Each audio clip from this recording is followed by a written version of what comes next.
competing at a combined weight of 405 pounds. They are the reigning, defending, undisputed Racing Dudes Triple Crown champions of the world, the Magic Mike Show.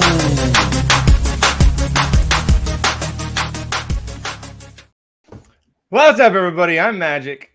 And I'm Mike. And this is the Magic Mike Show, episode 438. Mr. Somich. Huzzah! We're back at Gulfstream Park. Feeling better about this card than last week with the Pegasus World Cup card. One of the hardest we've ever seen with the big day of racing. A little bit easier this time around.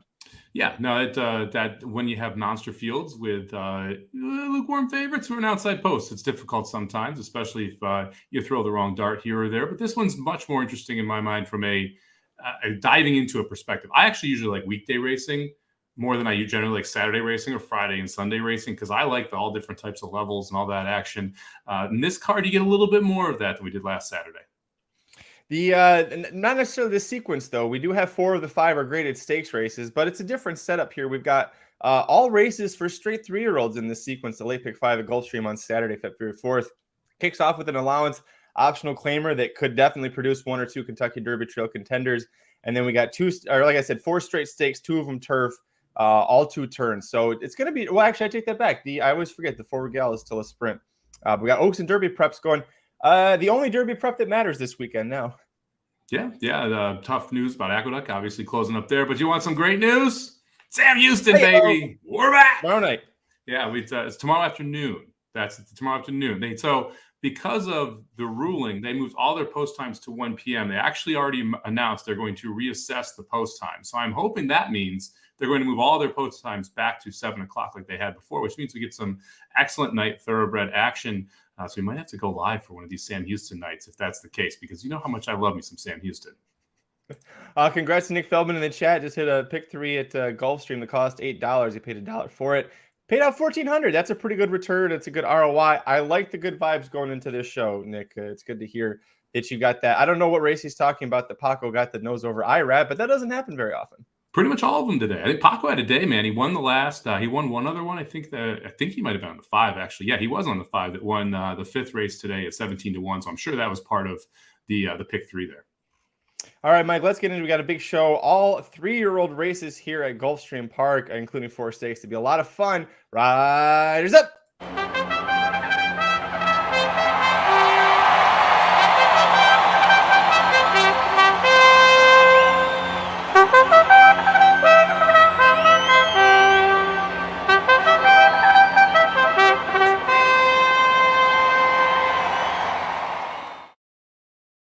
All right, Mike, kicking off the first leg of the late pick 5 at Gulfstream Park. Saturday, February 4th, race 8. It's a 1-turn dirt mile for 7 3-year-olds at the N1X allowance level. 2 pletchers in here bookending the field. You've got the $1.3 million purchase, Tap It Trice on the rail. Second choice at 9-5. We're both singling the 8-5 morning line favorite, the 7 Shesterkin. Talk to me about this boy. Way to bury the lead there, Magic. Yeah, look, I think Tap It Thrice is probably a better horse over the course of this year. However, when you are going 1 turn at Gulfstream at a mile, you need to be somewhat close to the pace. And Tap It Thrice has not been somewhat close to the pace in his 2 starts, both at Aqueduct, both going this 1 turn mile distance. The win last time gets a monster buyer, but does it in the slop. The time comes back at 1:39, so not a great time with an off surface. Not really any other speed in here besides the 7 Shesterkin. So we're in a situation where clearly the 2 best horses in the race have completely opposite styles. And it's ideal for one and a negative for the other on a track that plays toward the ideal style. It's hard to go too deep in this spot because they're setting 8-5 and 9-5 on the board. It's hard to really use anyone else. So for me, I'm going to single one of the 2, and I'm going to single the speed at Gulfstream going a mile versus the horse that's going to come from way out of it. Well, Shesterkin, is stepping up for. He just had the maiden win, but he's got the edge on Tap It Trice, and that he's got to run over the track. Tap It Trice started twice. It is worth noting for Tap It Trice, the horse that he just beat to break the maiden was Slip Mahoney, who not only broke his maiden next out, but did it so very impressive. I think he got like an 87 or a very high 80s buyer for his win as well. So, came back out of that, and they were clearly the 2 best horses in that race. But with Shesterkin, that 7 furlong race, man, he looks. First of all, he was on the front end, and he was inside. set a quick pressured pace. The pressure fell off at about the quarter pole, and then the horse that ends up finishing second, Case, he shot through and kind of, looked like he might go by on the inside, and they brushed for a second, and it seemed like Shesterkin was like, oh, hell no, and just like took off from there. Wasn't really being asked for his best either to get it done. Clearly a one-turn mile well within his range because the way he just kept going. There's less pace pressure in this race than there was in the maiden special weight. So I'm with you. Now let me put this question to you. I almost was going to go too deep here, and it wasn't to use Tap It Trice. If the 7 doesn't get the job done, is there an upset outside of the Pletcher barn? The logical one would be the 3, especially since it was able to win from off the pace. But that was maiden optional claiming 50s. It would need to take a step up here. If you wanted to get nutty, and I don't know, but that's maybe the 6 is the nutty price, maybe the 5, but I would probably use the 5 or the 6 or the 7 if I was going to try and go too deep here. Versus, because I think the 3 has its work cut out for him, because you're going to have to try and chase the 7 early. And I don't think that's a winning move. So it would be someone right behind the speed, but not the deep closer, and that would point toward either the 5 or the 6. Yeah, the 3 was probably the one I was going to go with, and now especially seeing that one's the third choice at 7-2, and then it's 12-1 or higher for everyone else. Even there, I don't think there's enough value, and we both really like Shesterkin, who's a son of what sire, Mike? Violence.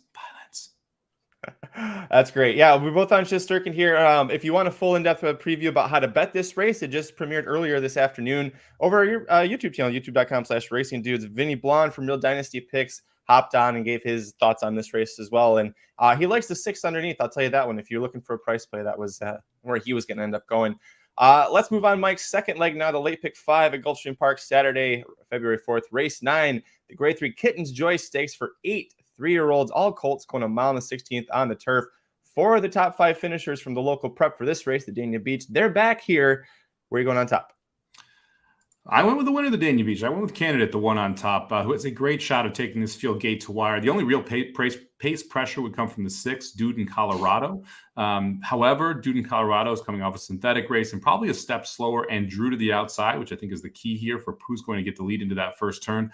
I don't think this is a slam dunk with Candidate, though. He was able to be pretty comfortable in that win.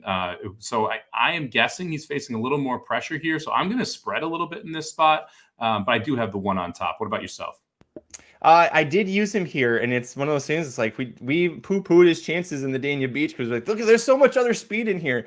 Based off the time form early pace figures, which are not a set in stone rule, it didn't matter. He took off, and then it was, he's also shown that he can sit off and actually pass a horse as well. And that if you're worried about Dude in Colorado in here, possibly bothering him on the front end, it almost feels like he's a rabbit enter to go in here, even though he's not coming off of sprint races. But I used the Candidate was number 2 up for me. We do have an agreement, but my actual top pick is number 5, Lights of Broadway for Mark Casse. Don't know anything about the jockey. I'll say that first and foremost. Morelos, you might be fantastic. I don't know who you are. I apologize. But this horse was won 2 straight routes over the synthetic, including the Armed Forces Stakes at age 2. Took 4 months off, came back in the pulpit, and missed a work 2 weeks before the race. We saw that hurt Arctic Arrogance for the Jerome Stakes last time out. But Lights of Broadway ran a pretty good second to Ari Gold. That horse went gate to wire, got away with walking the dog early, so he was up against it from a pace perspective. Second off the layoff, I think he's going to get a perfect trip right behind this speed, whether it's the 1 and the 6, possibly just the 1 going up there. If the 1 falters for any reason, if the 6 wears them down, I think Lights of Broadway and the 4 Major Dude, who we also both used, I think they're the first ones to get jump on him. So I think that the 5 is going to have as good a chance as the 4 at a much better price. I didn't use the 5. I am using the 7, Congruent, who is coming out of that same race you mentioned. This was the horse I stabled up because of the trip for Congruent out of that race. I thought he got a much worse trip than Lights of Broadway did and was able to run on for 3rd. Ran back once already. Wasn't wonderful. So a little concern here, but the pace that we thought would materialize in that race never did materialize. You mentioned there was a ton of pace on paper, but it ended up Candidate was able to walk the dog. I actually think there's more likely to be a pace duel here with Dude in Colorado and Candidate than there was in that race, or what we saw from a pace in that race. And if that sets up and Congruent doesn't miss the break again for the 3rd time in a row, I think Congruent is the better horse coming out of that race with Lights of Broadway. And I think you're going to end up with a better price. We got 5-1 on the morning line right now. That's going to float up. I'd be surprised if Congruent doesn't go off at 8 or 9-1 here, because I do think Major Dude takes a major amount of money. I think Lights of Broadway probably gets bet more than Congruent does. And I expect Canada to get bet as well. So I think we get a better price on Congruent today. Hopefully that floats up to 8-1. And I think the race that you're referencing to there, when they faced each other, Lights of Broadway's trip was significantly better than Congruent's. We both used the 4 Major Dude. That was the third horse, at least on the ticket for me. He's a 5-2 favorite, but correctly was against him in the Dania Beach Stakes. Didn't have candidate, so that didn't really matter. But I really thought that was the race to try and beat him after the Breeders' Cup Juvenile Turf, when he just looked really rough and he was coming off of the 2-month break there. Now he's got that race under himself, and I thought that race in the Dania Beach, Mike, was good enough to play him here, and maybe that last out loss to candidate will help us get a lot better than even money that he was last time. Yeah, we'll see what happens here from a price perspective. I doubt you're going to see even money. I would expect to see something closer to like 8-5 and Canada down at 5-2, somewhere in that range for both of them. I think they take the majority of the money in this spot. You got to respect Major Dude here. He is a deserving favorite if you believe that he can flip the script here on Candidate, which I think is probably, you would expect a step forward. And if there is a step forward there, it's going to be tough for Candidate to hold him off, especially if Dude in Colorado does end up pressing him. So I think Major Dude's one of those you have to use if you are spreading it all here. And if you want Major Dude on top, I wouldn't argue with someone aggressively singling here. You're muted. Dude in Colorado, you briefly touched on was who you're going to end up using here. Do you want to talk a little bit more about his chances? Yeah, this is an angle I've been playing at Gulfstream since the start of the meet. I've mentioned it 5 or 6 times on this show before. But when a horse wires a field on synthetic and goes a decent clip, and this horse went sub 48 to the half, which is fast on that synthetic track, and is able to hold on and win, I am very interested in that horse coming back on turf next time out, because you're going from a track where the speed is disadvantageous to a track where speed is a huge edge. And that is exactly what the 6th Dude in Colorado is doing here. Luis Saez is a really aggressive rider. I'll be interested to see if he decides to try and clear Candidate, because if he can clear Candidate in the first turn, this pace is going to get back down a little bit, because Candidate's not going to try and wheel too wide after the turn and try and loop around him. I wouldn't be shocked if that's the plan for Saez, especially since Major Dude's in here for Pletcher as well. So you have a horse that wants to come from a little bit off it. Dude in Colorado injecting some pace into this race makes a ton of sense from a barn perspective. And like I said, Saez on board means you're going to see an aggressive ride. I love the fact that Saez is on this horse, because I think it shows the intention to just blind send. Also like the fact that they debuted Dude in Colorado on the turf at Backwood, ran a pretty good third in that spot. The horse that ran second, CS Magnifique, came back to win next time out. Also note that break out of the synthetic was out of the 11 post. So he had to clear 10 horses to be able to get to the rail and go gate to wire. He clearly has the early speed to get loose. If he's able to outbreak Candidate and beat him to the turn, I think Dude in Colorado has a shot at taking this field gate to wire. One horse I want to bring up, the chat seems to have a little bit of love for, is the 3 Mooncat. I wasn't really impressed with the horses that he beat. Forget the speed figure last time out, but he's also going straight from a maiden special weight up to a grade 3 race. And this isn't like, a light field. You've got a Breeders' Cup horse, a grade 2 winner in here. You've got another stakes winner in Lights of Broadway. You've got another stakes winner Congruent with Bapio that we're not using. This is a tougher field here. Do you have any love for the 3? I don't. I'd have to go back and watch that race, but I believe there was an incident in that race as well. I remember that Justin's Legacy, that was the runner-up there, was bumping with horses coming off the turn. The Mooncat came from way off of it, making a big move around the turn. But Justin's Legacy, not a horse that, he was a $25,000 Justify purchase. Like, that's not usually a sign of a horse that's got a lot of talent.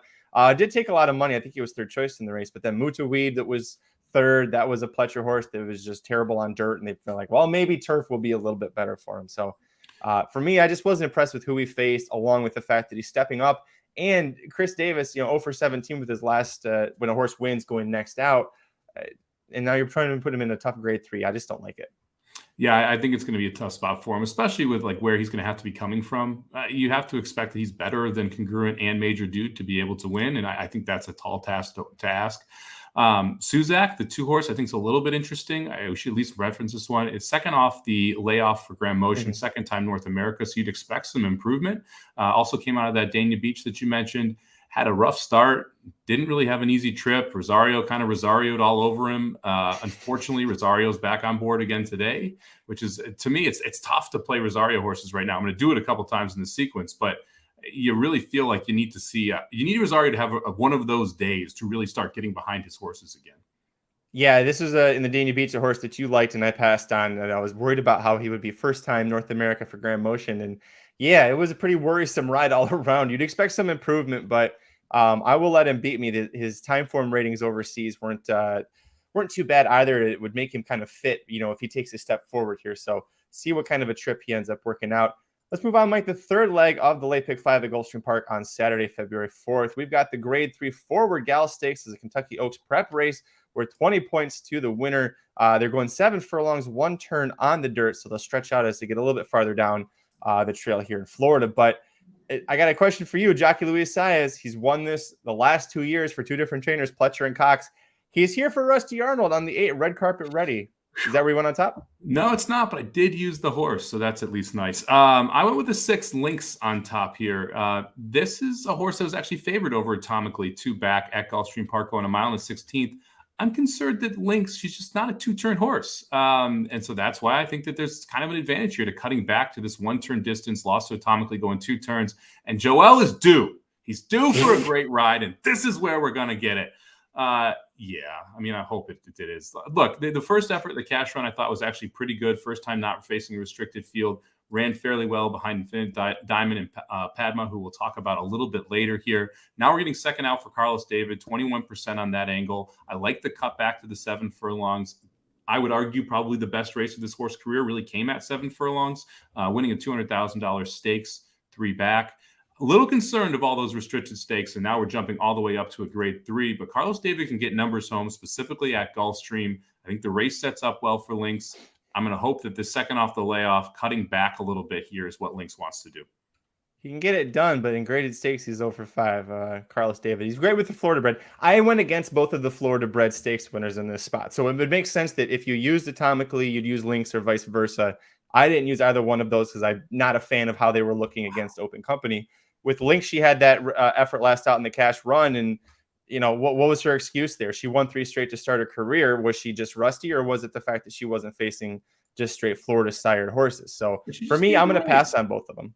Go ahead. She needed the race, man. First off the layoff, she's working better than before, after that race. Came out of it well. Come on. I'll pass. I'll let the Florida breds beat me here.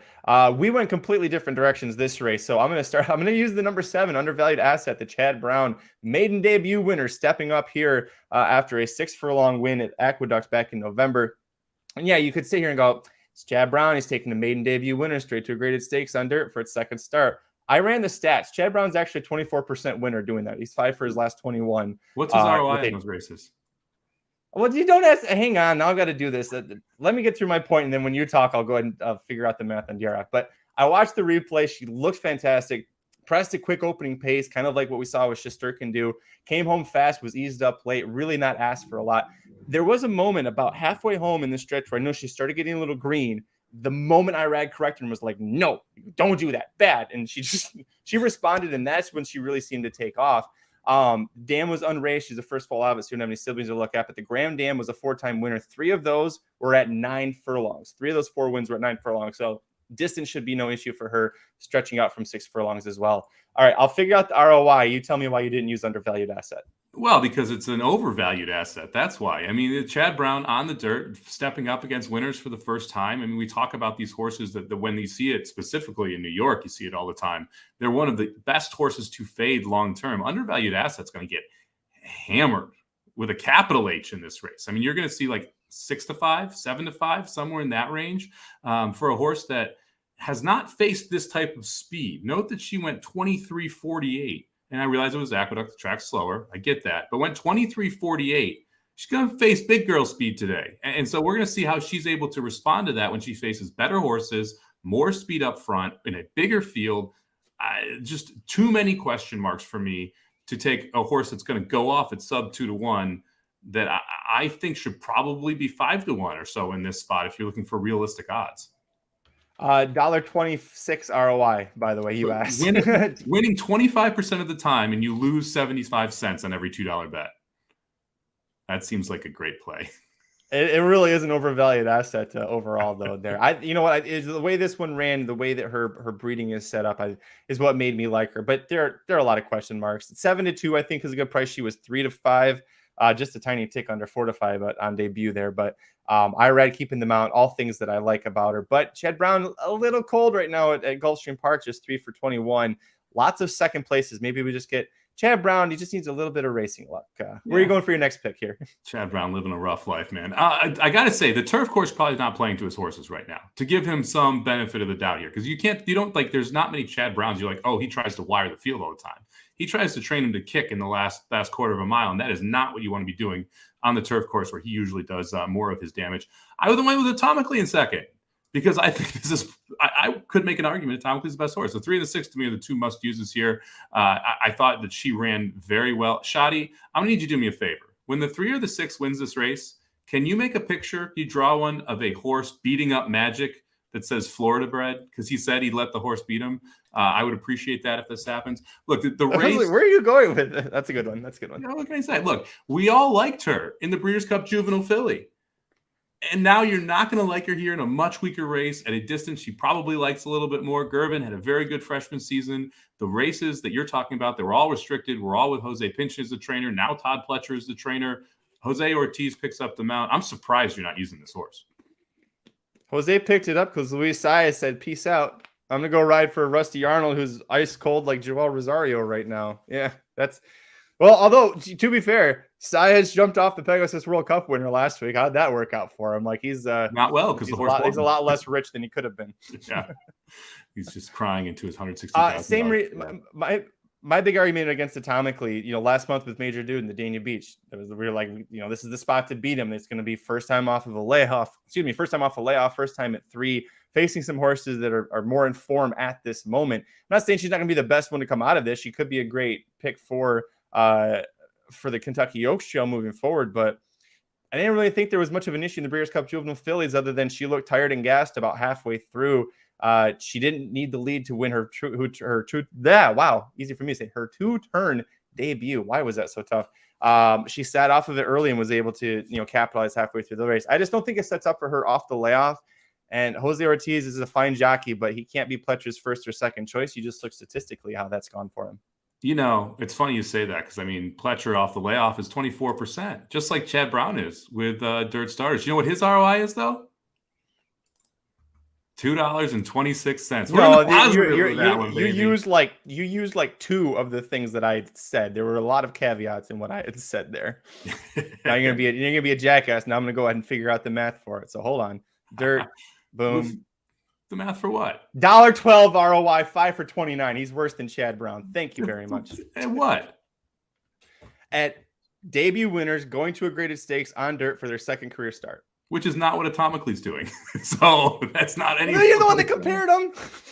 Which is not any way relevant. All right, for my third horse here, I'm going Red Carpet Ready. Give me Saez to go 3 years in a row here. I think Red Carpet Ready might be the fastest horse. Both those races at Churchill I thought were pretty impressive.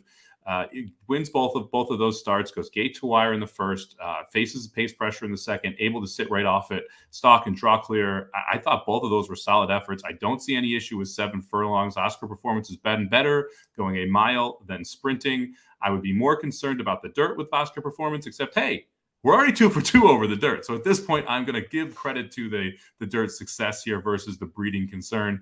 I think the 8 has a chance of taking this field gate to wire. I think significantly faster than 7. And when the 8 starts kicking dirt in the 7's face, 7's just going to quit. I think you really at some point there needs to be like Joel Rosario's getting a lot of slack because he's been riding the big races and not doing well. Rusty Arnold is no better, and he's 1 for 28 in his graded stakes run. He's 0 for 47 with horses coming off of similar layoffs like this. There are a lot of stats against him. It's really bad. But you're right. It's probably the fastest horse in the race. Saez getting aboard should get a good break out of there. I just don't see it happening. I don't see this horse being able to get the job done. Let her beat me. One thing I will say, for just throwing it out there, and I'm not, the over 47 completely exists, and it's a very big concern.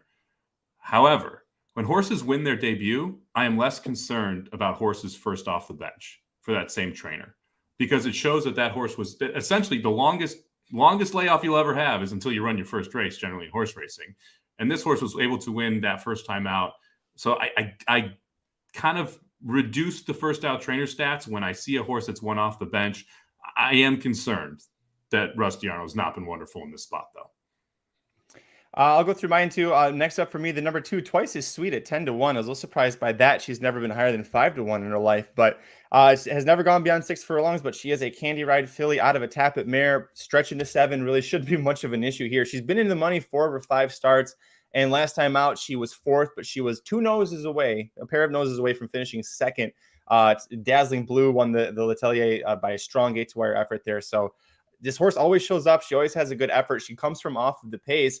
And like I said, the breeding to me says it should work in her favor. Gaffleon and Brendan Walsh do very well together, 16% at Gulfstream Park. So I like that we've got that going for, she was second 3 back to Key of Life, who ended up winning a $200,000 stakes at Keeneland with a big buyer. So I think that she's got potential. I love that we 10-1 on her. And then last for me, the number 9, Positano Sunset at 9-2 here for Ian Wilkes and Julian Leproux. Step up from the maiden special weight ranks, facing winners for the first time in this spot. But she debuted behind Pretty Mischievous, who's now 3 for 4 and the second favorite to win the Kentucky Oaks behind Hoosier Philly. Hoosier Philly, the only horse to beat Pretty Mischievous. And then you look 2 back. Oh, she was a rallying second. Who was the winner? Julia Shining. She went out and won the Demoiselle Stakes, a grade 2 race. She's the half sister to Malathat. She's probably the 3rd or 4th favorite to win the Oaks. So the horses that are 2nd and 3rd or 2nd and 4th in the Oaks right now are who was beating this horse. And then she gets away from them, and you see that really nice, impressive win at Churchill. I like that Leproux stays aboard. He does pretty good for Ian Wilkes, 14% when Wilkes is a 10% trainer. So it's an improved chance when you get Leproux aboard. And with the 7 and 8 in here, atomically, I think there's going to be a good chance of getting some value. I think she floats up from 9-2 a little bit. I looked at the 9. That was actually would be my 4th horse if I went 4 deep here. I didn't really see it with the 2. Did you notice who finished 3rd in the 8's last race? Key of Life. I like Key of Life. That's a good horse, isn't it? I heard someone told me that $200,000 stakes at Keeneland. So I looked at the 9 quite a bit, and I kind of was down to the 8 or the 9 as my 3rd horse on the race. I went with the 8 because of the speed, but I could completely understand someone want to use the 9 here. Penultimate leg of the Late Pick 5 at Gulfstream Park on Saturday, February 4th. Race 11, the grade 3 Swedish Chance Stakes. 9 3-year-old fillies going a mile and a 16th on the turf. And by the time things were done, Mike, I had talked myself into 5.5 of these horses making the ticket. And I thought, you know what? This is a good time to use the all button. So I did. But we can go through and talk about your horses first. Man, I don't want to hear about the other half of that horse that was about to get left off. That would have been a rough day. I went with the 1. Sweet Lou's got aces on the rail here on top. Man, again, another Rosario. I really liked the Tepin. I thought that was a great race from Sweet Lou's got aces. It was able to go gate to wire.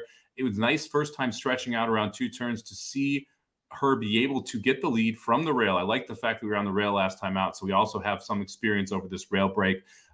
They tried to push this horse early, went into the grade 3 matron second race out. Those are all, the first 3 were all sprints, but they clearly thought highly of this horse, cut it back to a 6 furlong sprint at Aqueduct, got the win, came right back and rolled it into the $120,000 Tepin, got the win again, gate to wire that time.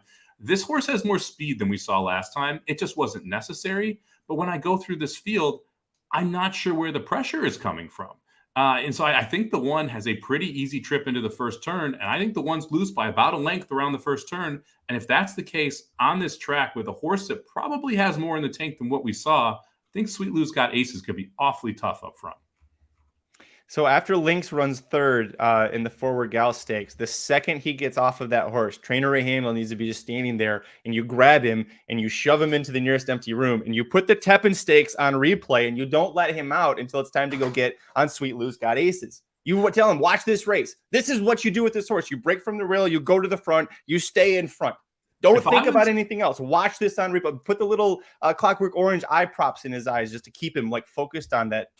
You cannot possibly screw this up, right? If I was Rosario's agent, I would play poker heads up with him every night after the races and just lose brutally every night and be like, oh, you got all the right moves, man. You're making every right move. I can't believe you're this good. You're incredible, Joel. Just to try and pump up that confidence. So he's aggressive like that on the racetrack as well.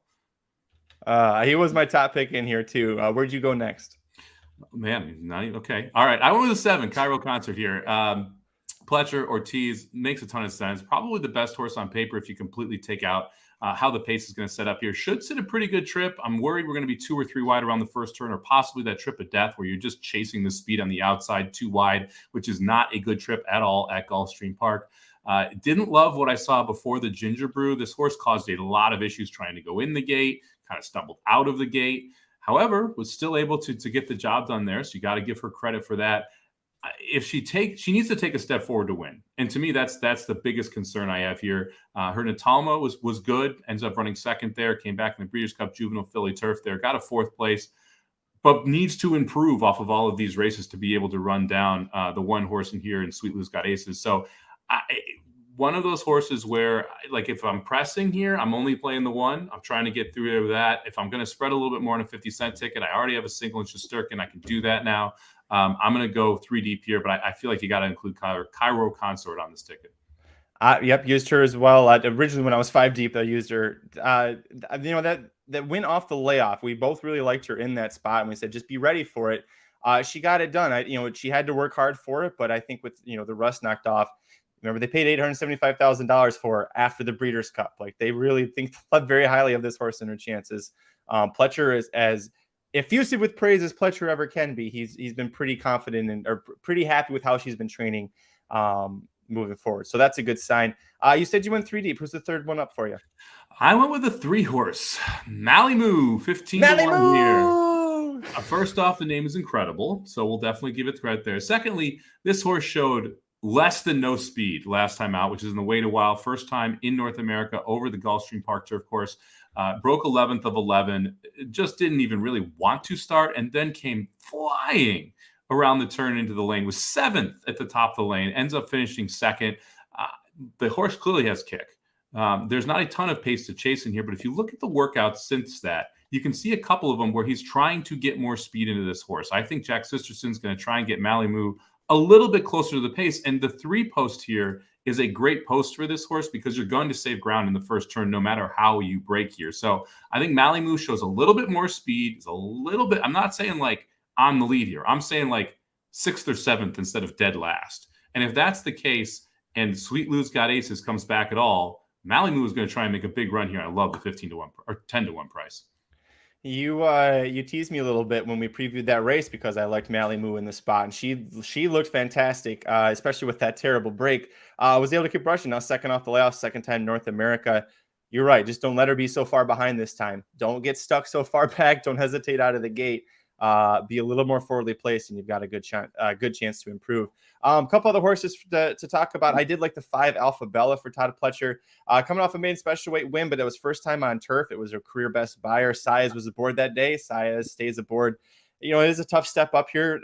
We say this a lot, going from maiden special weight, to the graded stakes ranks, but the Dam was a 4-time winner. It was all turf routes, including a stakes at Del Mar. Interesting note, she and her siblings are combined 0 for 9 on dirt. She's the only one that ever hit the board, and she got 2nd once.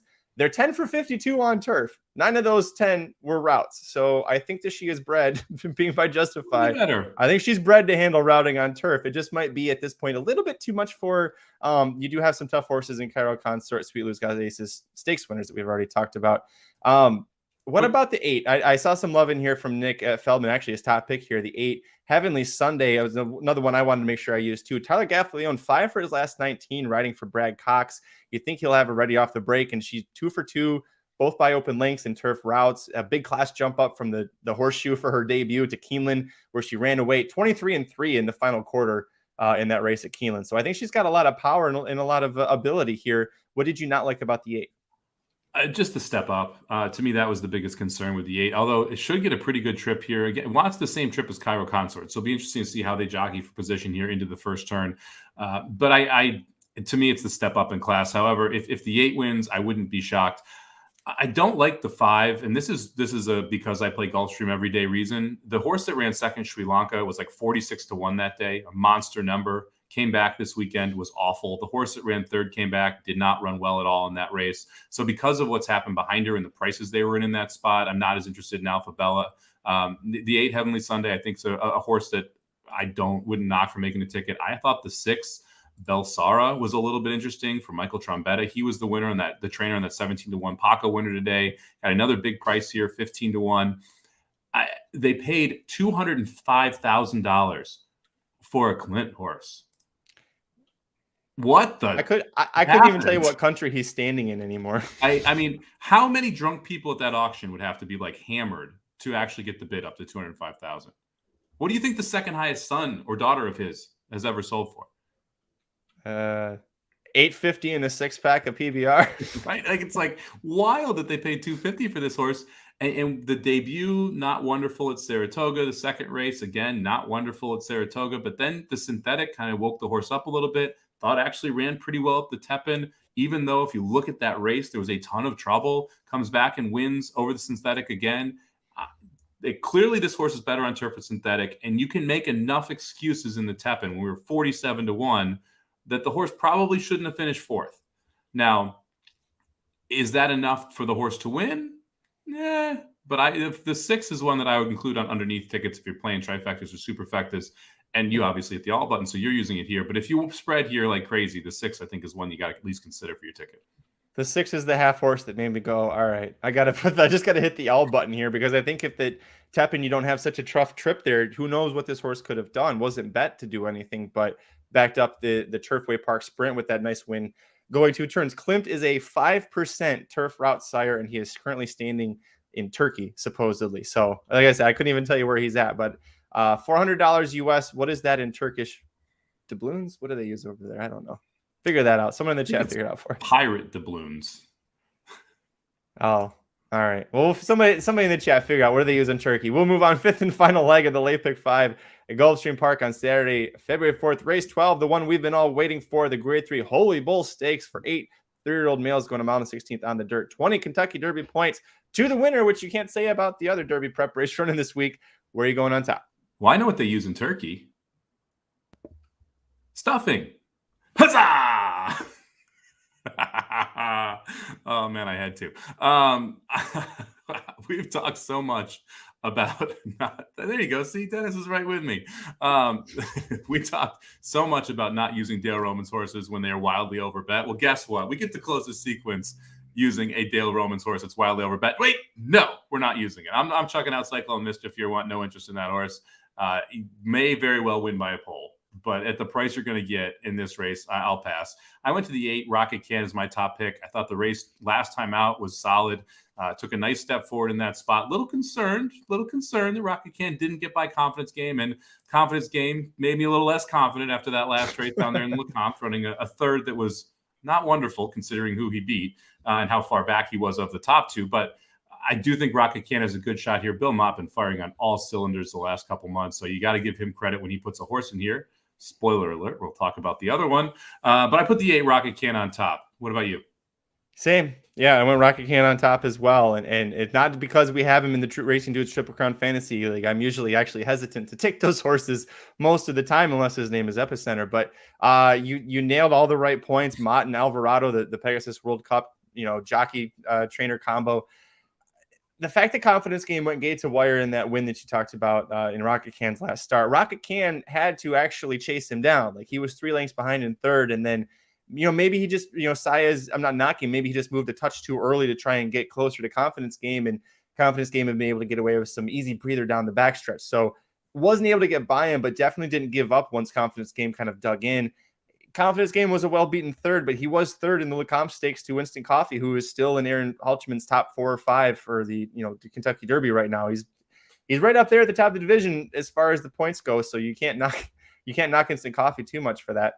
I went too deep. By the way, also keep in mind, Gulfstream Park going to mount a 16th. We're stopping at the 16th pole, so you want horses and be a little more forwardly placed. I like the 2 times that he went to mount a 16th. Rocket Can was right there engaged with the pace going into the far turn, so a good thing to have there. The other horse I used here, you also did on the rail, the 1 Lord Miles. Safi Joseph Jr. Pulling out of his slump a little bit better than Rosario from last weekend. Gets Irad to ride and adds blinkers to this horse. The Mucho Macho Man, I didn't want anything to do with any of those other horses in there. It was a wacky race. They came home, the top 2 horses, they finished the quarter mile in 27.5 seconds. Lord Miles' final quarter was literally 1 full second faster than the top 2 horses. He just was way too far back. But the kick that he had, it's not just that they all hit a wall. He was booking it as well. So I appreciate that out of him. I like that we're getting the blinkers. I like that we're getting IRAD. Was there anything else that you liked? Broke out of the 9 in that race, too. 9 posts going a mile at Gulfstream can be a little tough. You end up hung wide in the turn. I believe he was 4 wide around pretty much the whole turn trying to chase that pace. So wide trip. Now we get to break on the rail, save ground on both turns, add blinkers. We should be a little more forwardly placed. And oh, by the way, there's a ton of speed in here. There's a lot of horses that want to go forward. So I expect a pretty decent pace to close into for both the 1 Lord Miles and the 8 Rocket Can. Other horse I used was the other Mott, the 3-horse Shadow Dragon. A large reason was because there's another Mott in here. This seems like a wildly aggressive placement for someone who does not wildly aggressive place horses. And you call Jose Ortiz, you get him to pick up the mount. The first race was pretty good. Maiden special weight win at Aqueduct. Horse that ran second, Looms Boldly, came back to win, jumps up to a $200,000 stakes race, and does not run very well. So I realize that there's definitely some things to be desired here. But right now, Bill Mott is pushing all the right buttons. The son of Army Mule, who stands for $12,500, sold for $375,000. So they believe there's a ton of talent in here. And again, Bill Mott does not do this very often. He doesn't push horses when he doesn't think they have a chance to be good. And so the fact that we even show up here with Rocket Can makes me really intrigued at what we're going to see from the 3 Shadow Dragon. Well, on top of that, the fact that he's a New York bred, and Mott does have a small string that he keeps behind at Aqueduct, he's got a New York bred down here running against Open Company. And the New York bred stakes right now, the next one up is the Gander, which is the end of this month. So you could say, well, maybe he wanted to get a run in him. They're supposed to have the Withers this weekend. The bad weather pushed the Withers to next weekend. But otherwise, if he was in New York, maybe Mott didn't want to try and do 9 furlongs, but this is a mile and a 16th. It's only a half furlong shorter. Yeah, there's a lot of interesting parts about this. And Jose Ortiz is 6 for 13 with Bill Mott at Gulfstream Park. One of those 7 losses was with Obligatory, but we don't need to talk about that. Other than that, yeah, there's a very intriguing horse. I think I would need to see a little bit more speed, but did get beat by the dominating Arctic Arrogance in the Sleepy Hollow. So no shame there. No, none at all. All right, should we talk about Cyclone Mischief? Yeah. Give me a reason other than it's Dale Romans at a short price. Give me another handicapping reason. It ran a 90 buyer that he never run over an 80 last time out. I mean, if you take out the last race, is Cyclone Mischief the favorite in this race? No, Rocket Can would be. I think. So right there is good enough reason for me. We hyped up that race. The horses that we thought were good in that race were terrible. So then my next question is, who did he beat? Right. If you look back, they went a mile and a 16th at Churchill. He runs a 79 buyer and finished 7th to Instant Coffee, who you just made fun of. Curly Jack, A Strike, all beat him. If you look at it, if you go back and say, okay, let's just assume that the mile race at Gulfstream didn't happen. This horse is 5-1, maybe 7-1. And now you're going to tell me I got to swallow 6-5 just because Dale Roman said it's the best horse he's ever trained? It just doesn't make sense to me, the price shift here from A to B, when your only data point is a 1-turn mile at Gulfstream where he dusted a field that we don't think is that good. Yeah, you look back through, it was Litigate, Mr. Ripple. Rudder's Men was the 6-5 favorite, and I think he's still trying to finish that race. Not great. But this horse also, he's got the roller coaster effect. Debut, he was 3rd. He was beaten less than a length, but it wasn't to anybody of real note. Then he wins next out, and then the Kentucky Jockey Club is crap. And then he wins next out. So, I don't know. I can't get quite a read on this horse other than at 2-1. There are enough question marks that make me want to take a shot against him here. And one of them you nailed. He'd never had higher than a 79. Suddenly pops a 90 buyer, and it's not in the stakes races. He's bound to bounce off of that. He also had Lasix there. That was his first time with Lasix. He's not going to have Lasix in this spot because it's Kentucky Derby prep race. So, yeah, all good reasons, I think, to try and take a shot against one that neither of us used, a horse that I think technically should still be considered undefeated, the 6th Legacy Isle. He was disqualified from winning the Mucho Macho Man Stakes going a mile over this course, but he really was, up to that point, he'd won his first 2 starts, probably should have been named the winner there. Getting a jockey upgrade from Amicio Jaramillo to Luis Saez. Any interest at all in the 6 here? The 6 was one of those where because, if you go back and you look at, I'm more interested in the 5 than the 6. I'll explain why. There's a lot of speed in this race. And the 6 broke from the one post. The Mucho Macho Man was able to get clear and get the lead and just kind of held because the other horses that were on the lead faded back a little bit. You had Lord Miles, who was cruising like a freight train, but couldn't quite get there. The 5 was supposed to be one of the speed in that race, had a terrible break, bobbled, fell back. I'm getting 10-1 versus 7-2. We're adding blinkers on the 5 as well. If I was going to pick one of these two, I would play the 5 over the 6. It's tough because the race 2 back for the 6 Legacy Isle, 75K optional N2L, the horse doesn't run nearly as fast early and is able to show a little bit of a closing kick. I'm more scared of that horse 2 back than I am the last race that he ran, but also needs to take a step forward to be able to beat this field. I mean, he runs his career race last time out in the Mucho Macho Man, barely holds it a mile. Now we got to go a mile and 16th. Got a 73 for that race. Well, he probably needs to run at least an 81 or 82 to win this race. I'm not sure how you improve that much off of that start when I think you probably want the less distance, the mile versus the mile and 16th. Yeah, it's again, I talked about with Lord Miles, the fact that Legacy Island Dreaming of Kona, the top 2 finished in the Mucho Macho Man, came home a full second slower than Lord Miles was cooking in the stretch there. I think this horse is probably 7 furlongs is about going to be his best range there, but not going to use him there. Let me check the chat. Yeah, Marla K likes the 6 and the 4 there, so Marla's going completely against us. So Marla, we like you. We just don't like you right now. We hope that you don't cash on that one there. What about West Coast Cowboy? We'll finish up with him real quick. Davey said I had West Coast Cowboy on my list before the draft, but yeah, it's a good thing you didn't draft him, Davey. Hasn't been quite impressive since then, but the other Safi, I guess, in here at 12-1 with his usual rider Zaya is aboard. Yeah, you definitely don't want to draft anyone with Sonny Leone riding. Oh, wait. Yeah, look, West Coast Cowboy, another one who I think is probably pace dependent here. You look at that last race where Legacy Isle won from coming off the pace. They went 22-4, 45-2. West Coast Cowboy was kind of more forwardly placed in that spot, or wanted to be more forwardly placed and just wasn't fast enough. You go back to the win, it was over slop.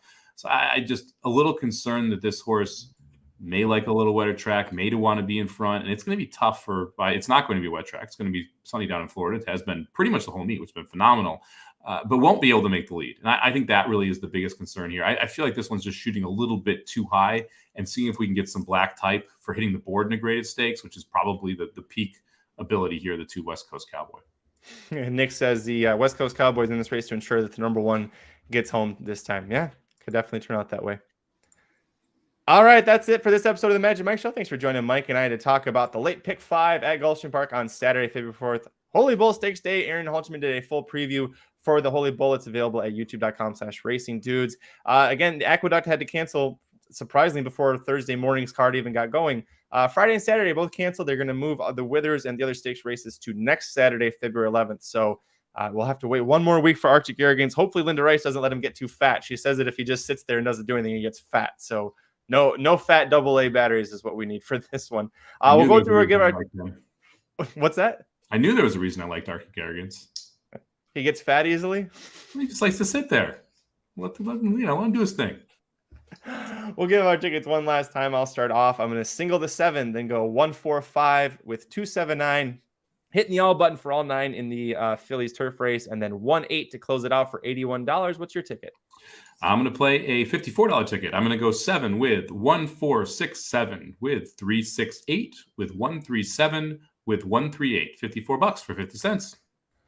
This weekend, if you enjoyed last weekend's Gulfstream Park coverage with Aaron and I and Mike Collin from Trackside, you'll get some of that fun. Aaron and I are going to be live again this weekend covering. We've got the prep for the Holy Bull, the Robert B. Lewis Stakes, the Bob Baffert Open, literally at San Diego Park. We're going to be covering both of those races in the live show. Probably be live for the Forward Gal as well, which is an hour before the Holy Bull. They're probably like 4 to 6, maybe. I haven't looked at what the times are, but Aaron's texting me. He thinks about 4 to 6. But make sure you subscribe to youtube.com/racingdudes, and you'll be alerted every time that we go live, including with that or with your favorite show, the Magic Mike Show. Mike, what are you looking forward to the most this weekend? I know you got some big days ahead. Well, I'm not sure. Probably the getting to Oklahoma City this weekend is the thing I'm looking forward to most, because that's the fun part of the drive. Once I get to Oklahoma City, leaving on Friday to drive across the country. Racing-wise, I actually like this Saturday card at Gulfstream. I went through the whole thing. The early part of the card is actually pretty solid as well. I'm not going to be able to bet Sam Houston this weekend, so I can't say Sam Houston. I haven't looked at the card yet. I'm driving all day. I don't have time to be able to look at cards. I've got to spend 8 hours in the freaking car every day. It would be Sam Houston if it was. It would be Sam Houston if it was at night, because then I would be able to play the races after I got to my said destination. But unfortunately, we got 3 more day cards before we switch over to those night races. So I'm going to stick with this Gulfstream card because the early part is as bettable as the late part. So I'm going to go Gulfstream Saturday. I just meant in general. I know you had a big trip coming up, so wasn't sure what you were looking forward to the most. I'm going to enjoy today and tomorrow. These might be my last days in the office alone for a little bit. The good news is my wife has got a script that she's going to write for Acapulco, which you need to watch on Apple Plus. But that's the good news. The bad news is that she's going to be working from home, so I have to. Yeah, I have to start behaving. I start wearing pants again. I have to wear headphones. Like, I don't know which one I'm more upset about having to wear, actually, now that I think about it. That's why you did your hair, right? That's why you're looking all slick there. Gotta spruce it up before this one. Remember, also, by the way, Mike and I are defending the Holy Bull title because this boy right here, Wade got to hype him up. He got the Holy Bull Stakes win on the way to winning the Florida Derby. Well, I better go clean up whatever that was. It just fell. Make sure you follow us on Twitter. I'm at Curtis Kalleward. He's at Somobomb 18, number 8. Remember, Aaron and I will be live on Saturday, February 4th, covering the last few races here at Gulfstream Park and the Robert B. Lewis Stakes. We'll be holding down the fort here, but then we'll be back on. Are we able to do a Monday show? Is that feasible for you? Yeah, we'll do a Monday show. We'll do a Monday show. We'll figure it out. We'll see you back here on Monday. Until then, I'm Magic. And I'm Mike. Good luck this weekend.